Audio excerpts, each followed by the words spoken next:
Matapos bitawan ng Blackwater bossing si Basir Amir, ay pumirma na nga ito sa NLEX Road Warriors na kung saan ay kasama nito ulit ang kanyang dating coach na si Frankie Lim.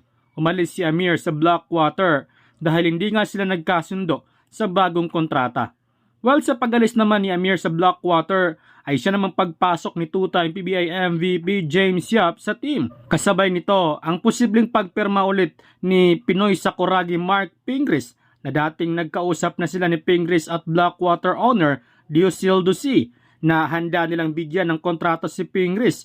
Pero na kay Mark Pingris na daw yun kung gusto niya maging developmental coach or maglaro. Dahil nakahanda naman silang bigyan ng magandang minuto etong si Pingris. Samantala, 47 players na ngayon ang naban sa MPBL dahil sa pagkakasangkot nito sa game fixing. Though hindi pinangalanan ng Senado ang mga players na yon, ay marami nga ang napariak mula sa MPBL sa bagong panukala na isinulong ngayon sa Senado na siya namang inaprubahan ng GAB or Game and Amusement Board. Ayon sa naturang panukala, 50 million or habang buhay na pagkakakulong ang maaaring kahinatnan sa kung sino man ang mapatunayang nag-game fixing.